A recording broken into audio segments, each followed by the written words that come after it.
Okay, that's me, up there.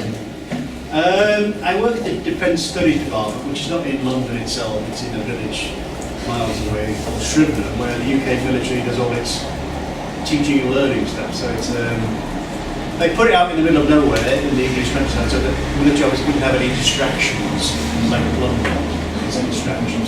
So that's me. I want to talk about these things. I tried to make it a bit different. I didn't know what other people would talk about. So I want to talk about Russian cyber warfare to some degree, but also about how the UK, which has come under a lot of attacks from Russian cyber warfare, how it deals with it in terms of trying to stop it. Okay, now if you've got any questions, then please ask me as I speak. We have 90 minutes or whatever, so don't wait till the end. Stick your hand up if you've got a problem, and we'll just talk about it as we do. Okay, so as we go along.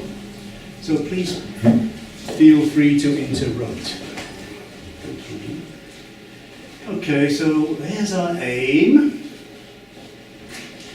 So how do we practically and ethically counter Russian cyber aggression against Western countries? And I'm obviously picking the UK because I know most about it. Right, I've got a bit of background to all this kind of stuff with the Russians. If we go back far enough, the Russians, way back into history, have been fearful, paranoid about being invaded. They have a flat country with no natural borders, all this kind of stuff which you probably know about. And ever since the Middle Ages, ever since Russia was first formed, they feared invasion by Mongols, by Swedes, by Lithuanians, by all kinds of people. So there's general paranoia in Russia about the threat of being taken over. It seems a bit ridiculous today, but it's there. It still exists. The sense of threat. Now, the communist regime, when it first formed in 1917, was invaded by a load of Western countries. It was the Czech Legion involved in that, in Siberia. A bit of your history there.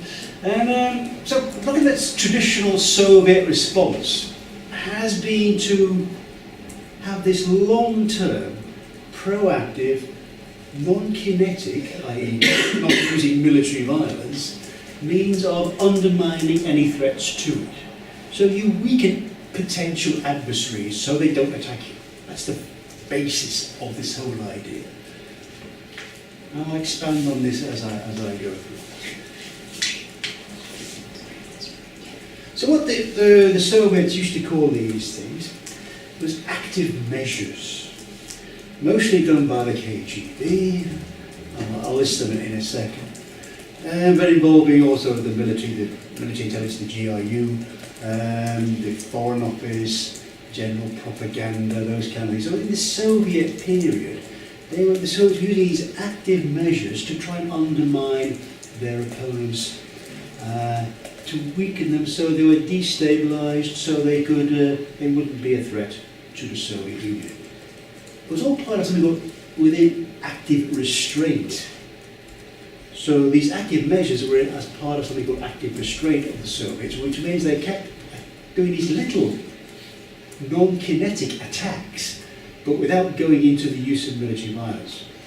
They realized at the time that NATO was too strong for them, as they still do, so they didn't risk starting any actual warfare. But they needed to undermine and weaken their adversaries without using military means, and it's basically all kind of psychological warfare. So, here's a quotation from a book in the 1980s, written during the Cold War, about the Soviets.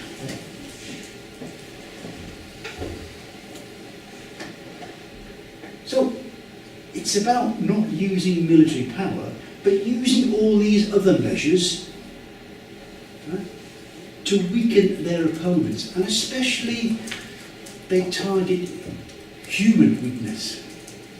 Humans make decisions. Ultimately they target decision making, and they still do. They want to ensure that the decision makers in countries that threaten them or perceive to threaten them make decisions in the Soviets' favour. and today in the Russians' favour.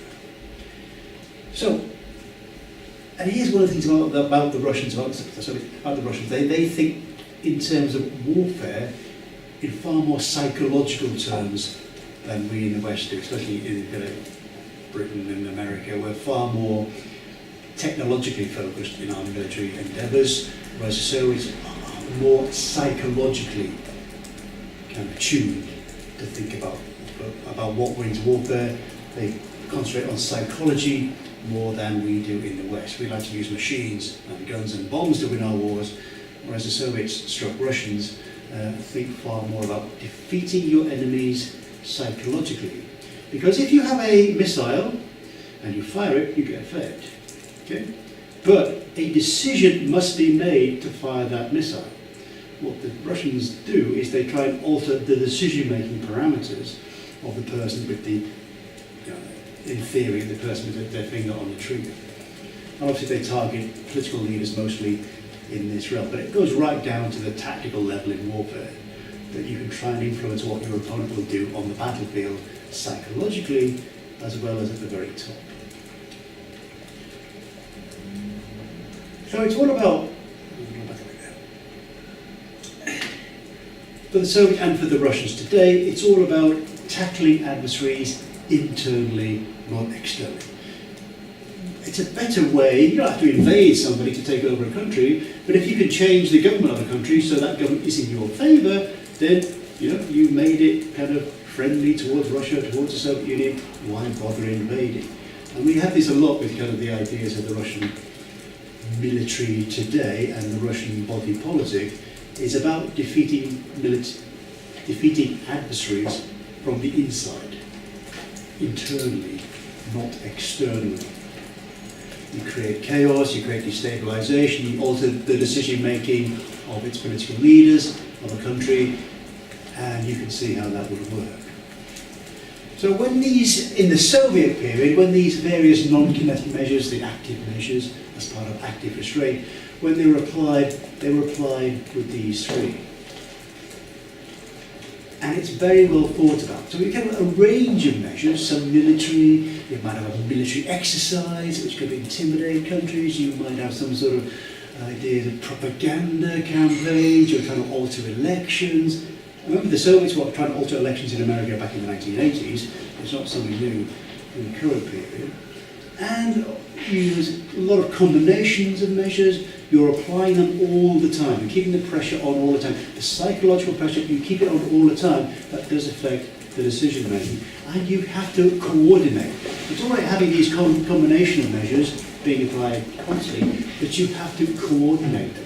And the Soviets were very good at coordinating all these measures. They might be conducted by the KGB, by the GRU, by the MOD, by the Foreign Ministry, Interior Ministry, whatever else. So coordination is key. And it's also key today as well with the Russian development of the command center, the National Command Center in Moscow, a recent innovation where all of these measures that are being applied today against Western targets are coordinated through this, the NTSC, the National Coordination Center in Moscow. So that all these things are working today as they did in the Soviet period. So the Russians are acting just as the Soviets did in the past, but they are being more effective today because there are far more means today of information passage than there ever were. All these kind of ideas, active measures, they rely on information ultimately. You're providing disinformation, information that suits you, information you will know will make the opponent do certain things. So it's all about information, and today there's far more capacity to use information warfare, psychological warfare, etc. Now, as I say, the military were very much part of this process, this idea of maskirovka, which we can't really translate into English. When you see it translated in military journals, you see it translated as camouflage, but it's far more than that. It's about deception. You can translate it as surprise. It's quite a big Russian idea of how to deceive your enemies.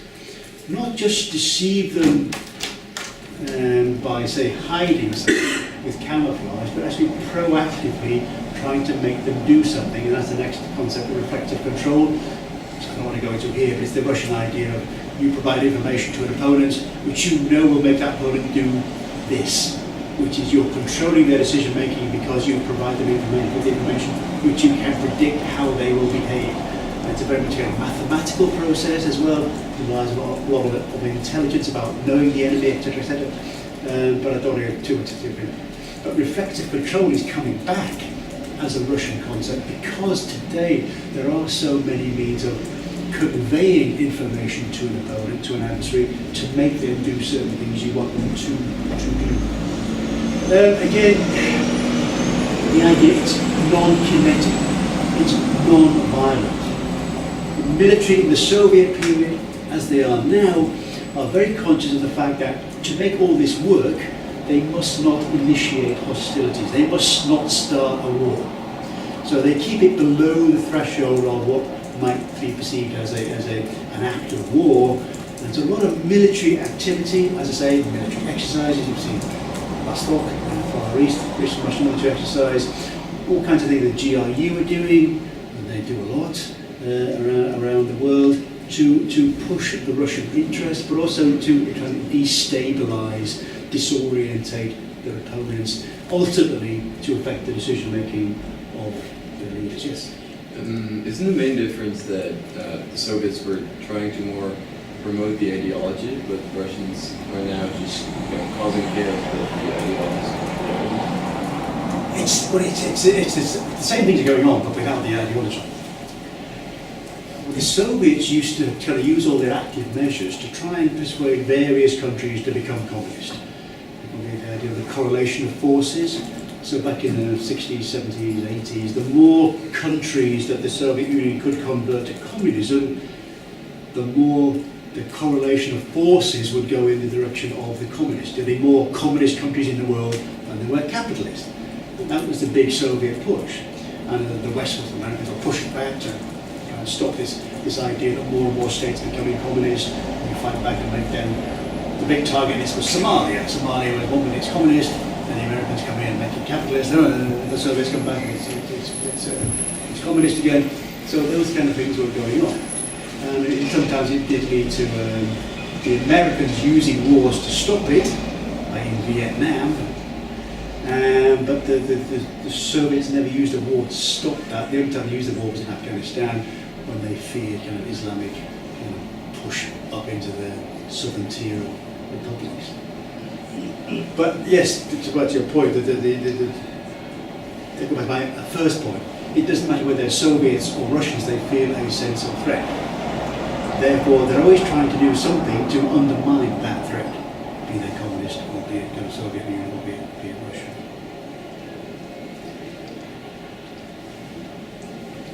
And of course, it's not just about the Russians feeling paranoid and a sense of threat and doing this thing as a defensive thing. It also creates kind of space for the Russians to do aggressive things. What I call here geopolitical maneuvering. So the Russians might do something today, as the Soviets did in the past, which you would think the West might respond militarily. Oh, the Russians are doing this, let's do this, let's bomb them, let's stop them. But when you've done all these measures to undermine, to weaken the resolve of the decision makers in the countries you're targeting, they'll be they won't have the resolve to stop Russian activity going on. We can have a couple of examples we've had recently. So, the Russians take over Crimea. What does the West do? Well, all disorganized. What are the Russians doing? Is it really an invasion? Is it this? Is it that? You're confusing the decision makers. We don't know. Before they take any decision, there's a fait accompli. The Russians are in Crimea, and there's nothing you can do about it.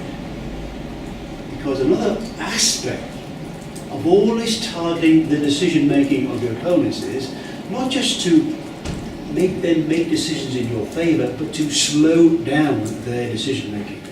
You've confused them.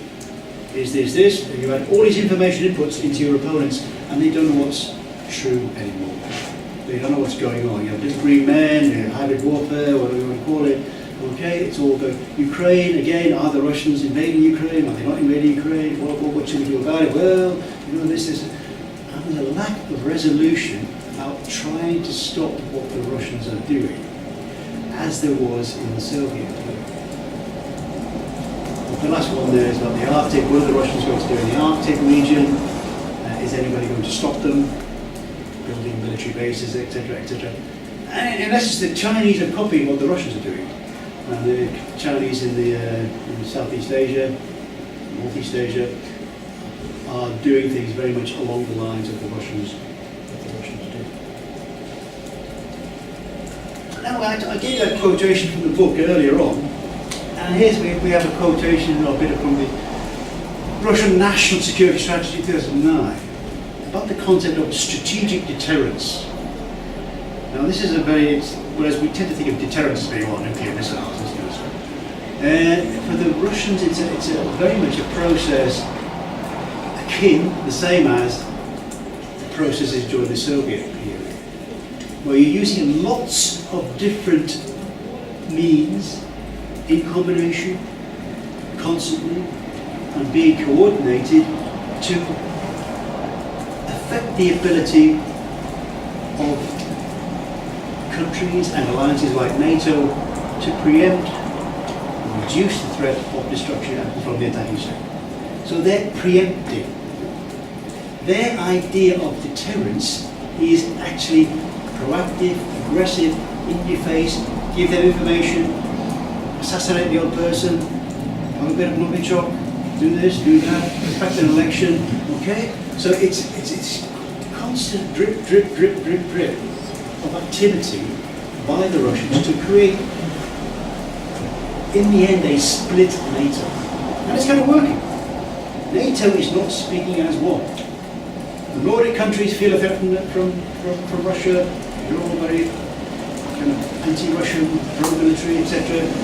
The southern tier, Spain, Italy, Greece, they're not anti-Russian because the Russians have been very effective in their information warfare. They're destabilising countries like Italy to a degree. Bulgaria, Romania, again, they're not very anti-Russian. So the Russians have been very successful with their strategic deterrence in terms of splitting NATO. And here we come to the cyber bit, okay? So cyber attacks fit into all this. And again, it's one of these new tools that the Russians have, a new string to their bow, as we would say. That they can, another means of providing information or messing up the information that your opponent has to, in essence, destabilize them, stop them making decisions, or slowing down their decision making. So cyber is very, very useful to the Russians, and they are pretty good at it. So there's a picture, because you can't, when you talk about cyber warfare, you can't give many pictures. Because it's kind of, but there's a picture, okay?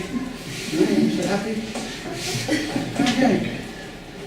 So, the Russians are well up there with their cyber arsenal. Russia has, as a country, has lots of mathematicians. It kind of comes naturally. They're chess players, all this kind of stuff. Physicists, right? They're good at this kind of stuff. And other countries, not quite so good, but they're getting there. Investment, yep, okay. We've kind of heard about the attacks. So we talked about Estonia, this kind of thing. You would have talked about that before. So cyber attacks are being conducted by the Russians. Some very openly, because Estonia, you kind of knew who was doing it. It wasn't kind of a secret. But essentially, in a country like Estonia, with its great reliance on IT, computers, cyber, was very much a target and was very much affected by Russian cyber attacks, to the point where all the kind of money had to be the banking system had to be moved out of Estonia because it would have collapsed. So it's the usual thing, same kind of thing as we had before with the active measures. If anybody wants to attack Russia, they think that somebody might. See, what the Russians have, there's the Americans have something called prompt global strike, which is a system of missiles and aviation activity which could theoretically take out Russia very, very quickly without any kind of warning. So the idea that with the Americans having this idea of prompt global strike, the Russians are really kind of fearful that it might be used by the Americans if they do want to get rid of Russia. And it does affect their thinking about what they need to do.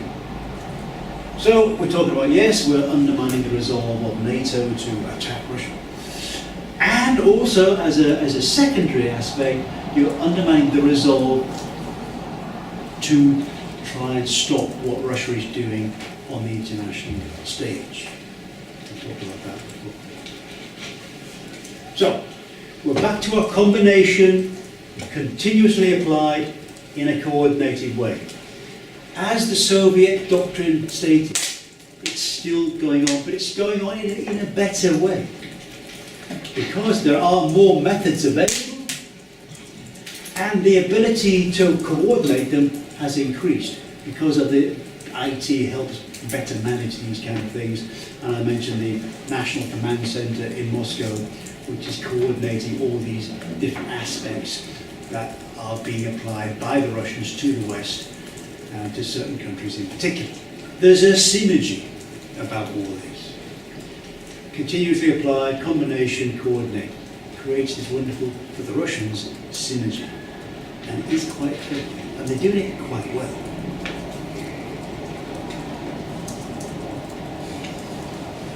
And we're going back to this idea of, as in the Soviet period, you can't go too far. You can't start killing people. Or at least you shouldn't be killing people. That would be a mistake. Unless you're the GRU and you're after one of your ex-agents. So that's a different issue. So it's malicious, but you don't want to cause physical harm. Because if you start causing physical harm with your cyber attacks, you invite your opponents to do something to you that is, in essence, aggressive. That might not be non-kinetic. One of the questions is, if you have a cyber attack and you kill some people with your cyber attack, does your opponent then have the right to bomb you with aircraft and bombs and that kind of thing? Yeah? It's one of the imponderables of the current cyber era. So when the Russians are attacking countries with their cyber attacks, the idea is firstly to test the ground. A lot of cyber reconnaissance. A lot of your kind of having a look at people's states, kind of computer capability, IT capabilities. Is it the National Health Service? Is that your target? Is the defence IT system? Is that your target? You can have a look at the electricity grids. So there are a lot of checking, probing attacks, reconnaissance attacks, which don't actually do anything. You're just trying to find out, gather information about the opponent's IT capabilities. So the second bit is to gain intelligence. So the first bit, we're trying to find out where the weaknesses might lie. Cyber reconnaissance, you're finding where the weaknesses in an IT system might lie without doing a major attack. The second aspect here is cyber espionage, i.e. you go into people's computer systems to dig out information. You steal data, you steal information, and that gives you the intelligence for later down the line to create vulnerability. So you might find out information on a politician and find out he's been doing something very naughty, and you keep that information for use later down the line. Because one of the greatest ways of turning a country towards you, to make friends with the country, is to, obviously, to blackmail the political leaders of that country. And this is the thing with the Americans at the moment. What was Donald Trump doing in Moscow all those years ago? And what kind of film is there out there? So these kind of things will affect what the Russians can do. So this is cyber warfare. So we've had our probing attacks, we've had our reconnaissance, we're looking for intelligence. So this is technically cyber warfare. contentious term. We thought, well, cyber, what is it really warfare? Have they really done things? Yeah. But the thing, they might do certain things. They've caused nuisance attacks so far. Nuisance attacks, yes, it's quite damaging, but not really that damaging. And it's obviously the case that if you're a cyber warrior, if you're a country using cyber warfare, you do not want to show your hand too soon. You do not want to show what you're actually capable of doing. Because once you do that, once you say launch a major attack on, say, UK, say the UK's National Health Service system, it's in North Korea to done, then you show what you can do. But then, once you've shown what you can do, you can then raise defences against, they can do this, therefore we didn't notice that particular vulnerability, therefore we can tighten up that vulnerability and stop it. What any cyber warriors want to do is to keep their ability for when they are really needed, in times of warfare, in times of a really serious kind of a confrontation. Then you use your cyber capabilities to their full, and you should create shock, surprise, what the Russians call, harder in English, which is major surprise, not just surprise, but major surprise, which causes all kinds of kind of chaos inside the country. And this word chaos is used in Russian military doctrine. It's almost the same word in English as in Russian. But the Russian military wants to create chaos internally in the countries they see as enemies. Again, it's the idea of defeating the enemy internally by creating chaos.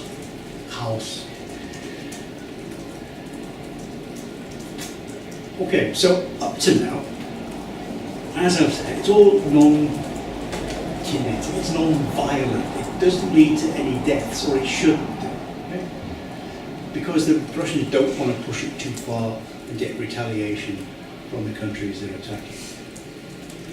Now this is a statement from MI5, which is the British Internal Security Organisation, that Russia is clearly operating to risk thresholds.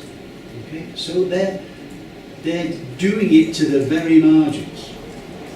They're just risking killing people, but they're cyber attacking the countries they're cyber attacking, but they're not going that far.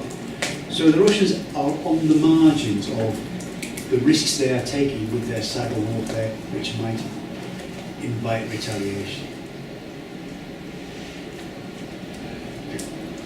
So in Britain, for instance, there's this big fear that the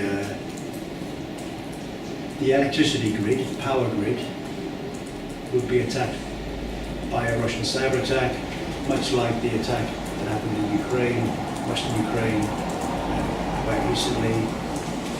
But in that attack in Western Ukraine, the Russians didn't go that far. They had a few hours of blackout, but then they didn't push the attack too far. They didn't invite major retaliation. They were just showing what they could do. So there's a problem there.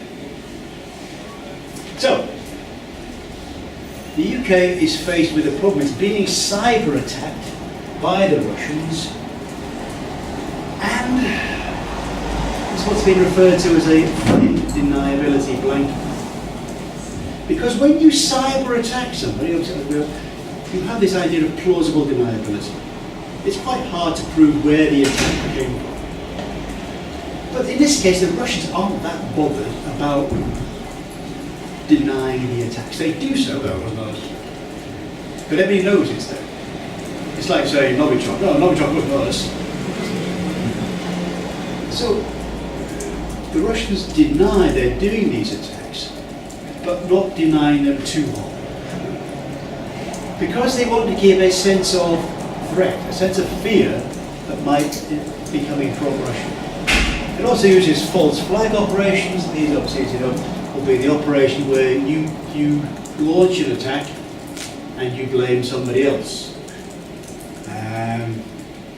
So that in this case, say for instance, there was a case of the during the Winter Olympics recently, the Russians launched an attack that made it look like it came from North Korea. So you make it look like somebody else did this. Actually, the Second World War started with a false flag operation when German troops dressed up as Polish troops and attacked the border post in 1939 to make it look like the Poles had attacked the German border post. The Germans said, that's war, you Poles attacked us, when it was the German soldiers in Polish. That's how the Second World War started, under a false flag operation. Happens all the time. So, we have this problem of attribution. Attribution is a major factor when you're trying to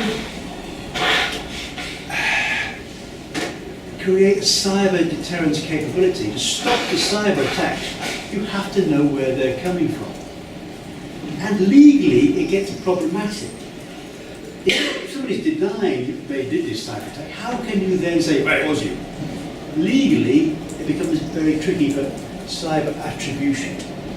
And the NotPetya attack recently, it took 8 months for the Americans to work out it was the Russians that did the NotPetya attack.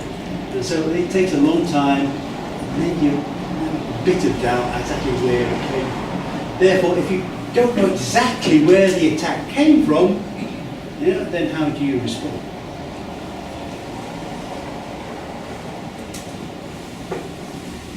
Yeah, well, let's see, the Russians, don't kind of keep to the... Probably the big thing about the Russians is they believe international law was made by the West for Western interest. Which to a degree it is. I mean, the West invented the laws, international laws, to suit the West. Why wouldn't you? So back in the day, the Hague and all that kind of stuff in the early 20th century, when you're making international law, the major powers make international law to suit themselves. And this is Russia's big argument. We don't like international law because it doesn't suit us. And again, we have this aspect, I'm sure you've talked about it before, about cyber warfare. Is it warfare or not? Is it warfare or not? Therefore, can you treat it as warfare? Can you treat it as an attack on you? If there's been a cyber attack? Okay, so there's all these legal grey areas. So when the UK is trying to deal with Russian cyber warfare, then there's all these kind of issues that come up. Attribution. Okay, if we say it's attribution, that Russia's not playing to the same international norms, therefore was it okay for them to do that? Blah, blah. But the Russians, as I said, going back to when I first started, they're very much the idea that you avoid killing people. You avoid the idea that somebody can say it is warfare. You've killed somebody with your cyber attack because of X, Y, or Z, and it's led to their deaths. But the Russians are very careful. We haven't killed anybody. How can you then say that you're going to do something against us, even if you could say it was us, attribute the attack to us?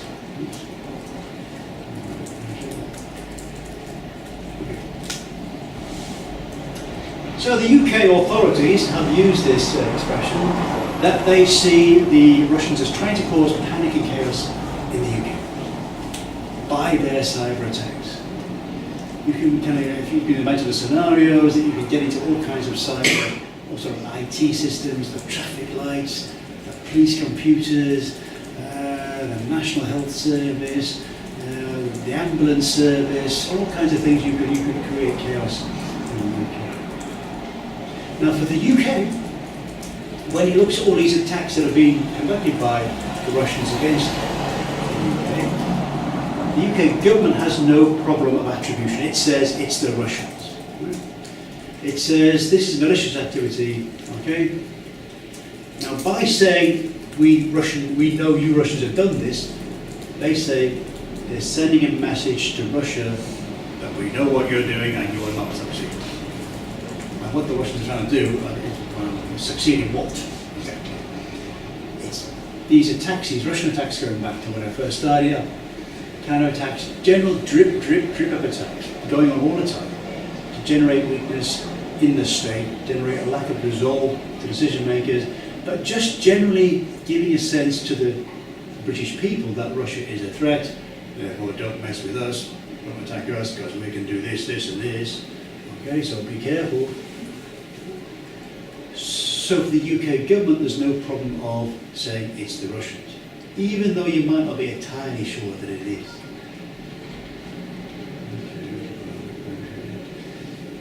Okay. So people have said that these warnings from the UK government are seen as an attempt to stop it by, in essence, a kind of warning to Russia, that initial warning as a deterrence. You start off with warnings. You know, I don't know if you studied deterrence, but you start off with warnings and you gradually get up to further levels of deterrence. But how do you prevent cyber attacks in practice? How do you stop them happening against your country? What do you do to stop them? Okay, so we're into deterrence territory. Now, if you study international kind of relations and stuff, you know about deterrence. Deterrence comes in basically in two forms. Deterrence by denial and deterrence by punishment. And each element has three requirements: capability, communication, and credibility. So we'll go through these, right? So we're trying to deter Russian cyber attacks. This is the UK's point of view. We're trying to deter, to stop the Russians doing what they're doing. So we start off with deterrence by denial. You're denying them the capacity to conduct their cyber attacks. So how do you go about it? Capability. Has the UK the ability, the capacity, the capability to stop Russian cyber attacks? So that brings into question whether you can conduct deterrence by denial, because there's probably no way of stopping all Russian cyber attacks. Communication. How can the UK government signal to the Russians that it does have the capabilities? Well, that's hard enough. How do you prove to the Russians that they will not succeed? How do you show that? So again, we have the problem of communication.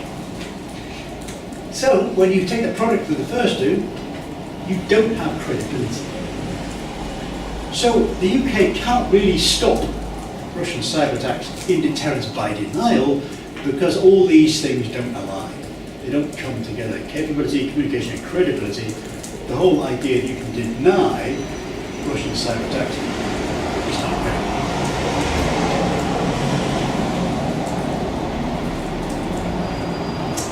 Go back to the other form of deterrence. This deterrence applies with nuclear weapons just as much as. In normal circumstances, deterrence by denial will be like in a nuclear realm. You have so much, say, capacity to defend yourself against a nuclear attack, nuclear fallout shelters, nuclear anti-ballistic missile systems, that you can create nuclear deterrence by denial. Or deterrence by punishment. If you fire your nuclear missiles at us, we'll fire them back at you. Okay? You will get punished. So in the nuclear realm, that's deterrence by denial and deterrence by punishment. So in the cyber realm, so how does the UK threaten Russia with punishment? Come back to the three C's. Capability. Does the UK have the capacity, the capability to attack Russia as the Russians are attacking the UK?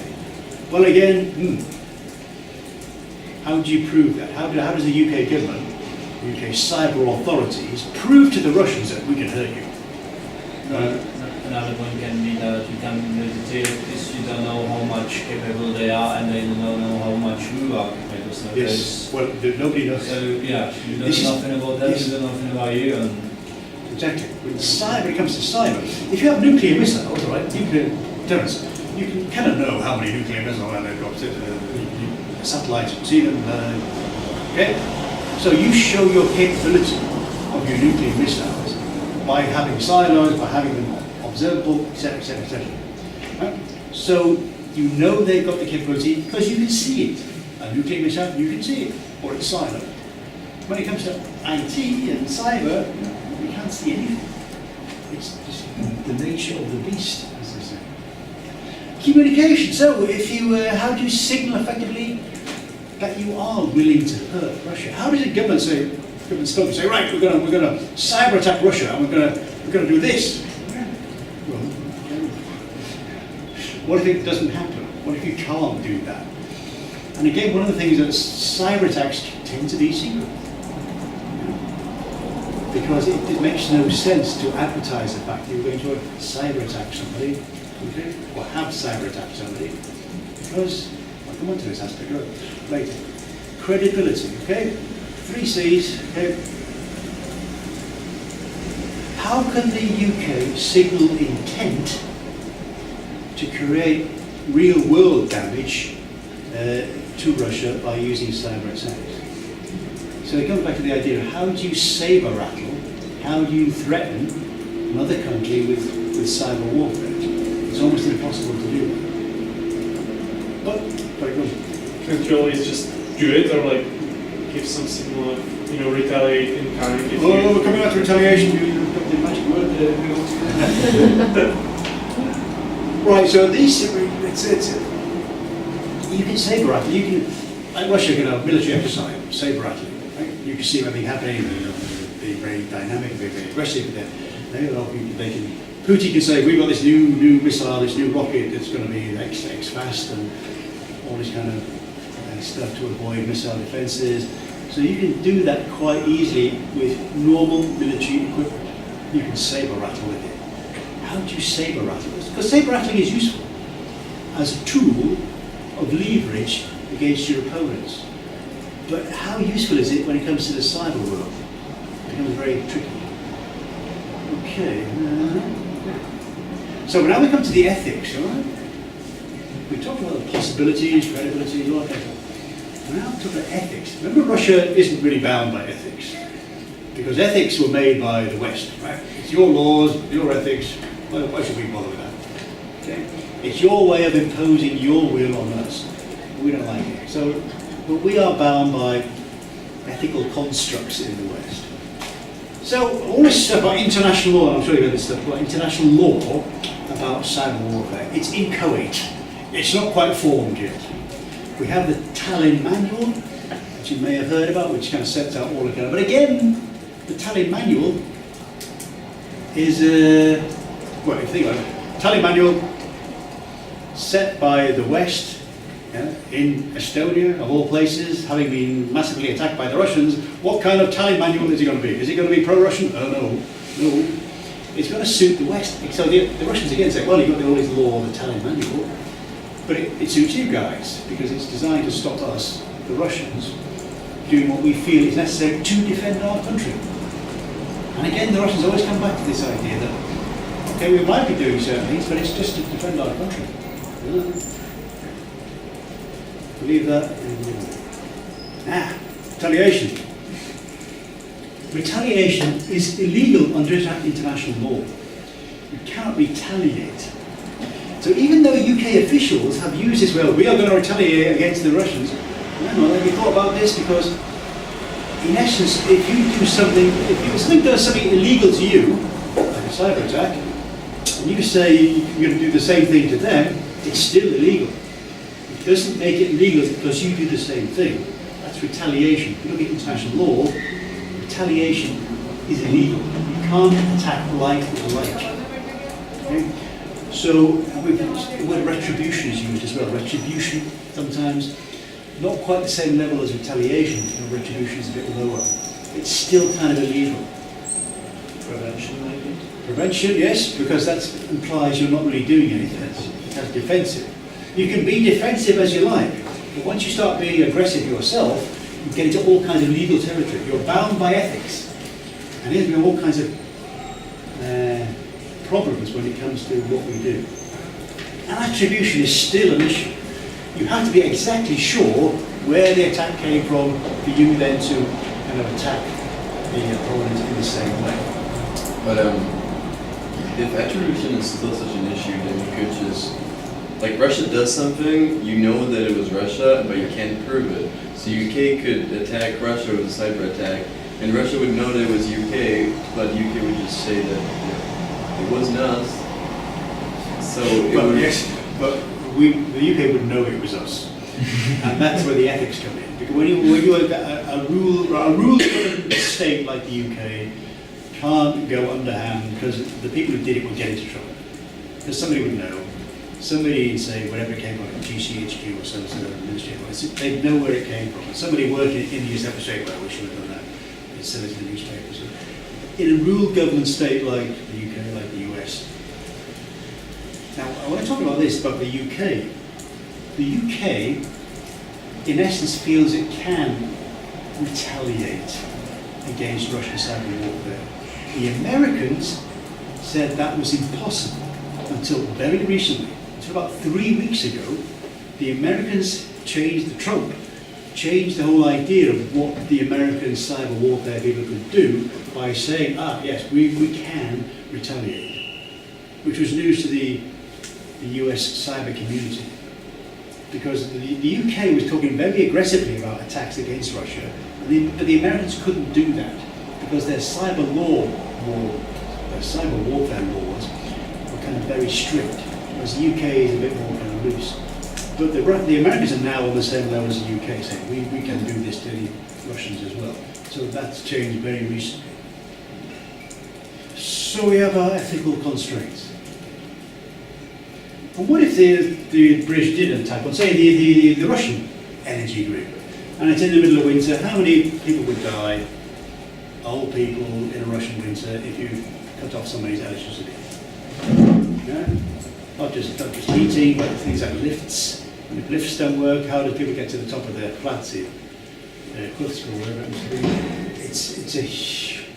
You have to be very, very careful about what you do, because when you have a cyber attack, and you might think it's very, very targeted, often you'll get second and third order effects which you didn't realise would happen. You might create a snowball effect of issues you didn't realise.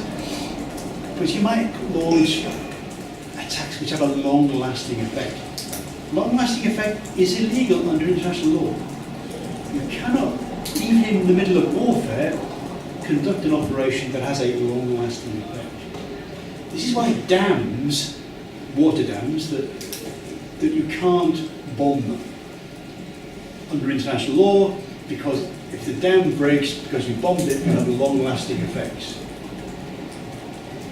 So one of Britain's famous raids in the Second World War was to bomb certain dams in Germany, but that would be illegal under today's international law. You can't do things like bomb dams or drop kind of plague weapons or things like that, all kinds of things. So you might have attacks that you didn't realise had long-lasting effects.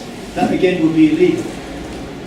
Also, the UK is always talking about, we have to do things with our allies are at war. The UK never does anything alone, either with the Americans or with somebody else, because when you do something with a coalition, it makes it legal. Right? Remember the wars like the Iraq War? It was not sanctioned by the UN, but if you get enough countries together and form a coalition, that makes it legal. When NATO attacked Kosovo in 1999, the UN said, no, you can't do that. But NATO said, we are a collection of states. Therefore, that gives us the right to say it's legal. Right? So when you do something on your own, it's perceived to be in your national self-interest, which in international relations terms is a no-no. You can't do it. You have to bring on allies. But so how can the UK have a cyber attack on its own? It's got to do it with allies to kind of make it legal. Right? So all these kind of things are restraining, ethical constraints, etc., etc. I don't want to go through these too much, but I'm sure if you've done IR stuff, you look at these things that the just ad bellum principles of international law. Do all these things apply when you're launching a cyber attack? Things like last resort. Have you tried other measures before it? Okay? Which kind of defeats the object, right? Be careful, we're going to do this, we're going to have diplomatic kind of sanctions, and then we're going to do cyber warfare, watch it. Because that's the next on our list of stuff. Okay? Proportionality is very hard with proportionality when you don't know the effects of your cyber attack. How can you say it's proportional? All that kind of stuff. Just i.e. the stuff you do in war, just ad bellum is stuff you the right to go to war, this is the right to do stuff in war. Yes, you're going to be distinction. See, when you in war, if you bomb you can't carpet bomb a city anymore, right? Because that will be a lack of distinction. You're not being like, here's the bad guys, we're going to bomb them. But we can't bomb them because we haven't got enough kind of accurate bombs, so we bomb the whole thing, the whole area. We'll get some of the guys. Right? These days, you have to have distinction. You have to say, right, these are the targets, I'm going to hit this target and nobody else. No collateral damage. But with cyber warfare, you might get all kinds of collateral damage. You can't say you're going to be targeted in your attack. You can have knock-on effects. Proportionality, yeah, how does your attack, in retaliation for their attack, how can you make sure it's exactly proportionate? Because you don't know the effect your attack might have. So all kinds of things come into ethical constraints that the UK has faced there. So by the way, I think we'll reach the end. So Russia historically, being the Soviet Union or Russia today, seeks to weaken its adversaries through a continuously applied combination, coordinated means of weakening adversaries. Went on in the Soviet period, is going on now still. It's the way the Russians makes them feel safer by having this proactive, aggressive approach to non-violent means of weakening their adversaries. When it comes to cyber activity, Russia is operating at the high risk level. It hasn't killed anybody with its cyber attacks in the UK yet, but you never know what might do. How should the UK, anybody respond to a cyber?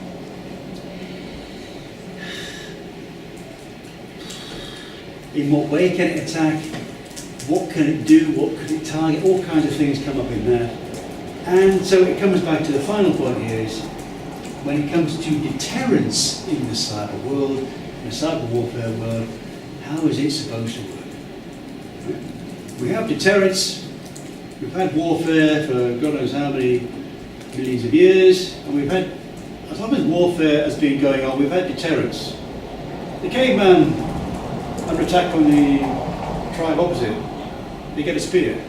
And they wave it in the direction of the other tribe, that's deterrence. It's been going on, deterrence has been going on since the dawn of warfare, the dawn of man. And but when you go to cyber means of warfare, how does deterrence work?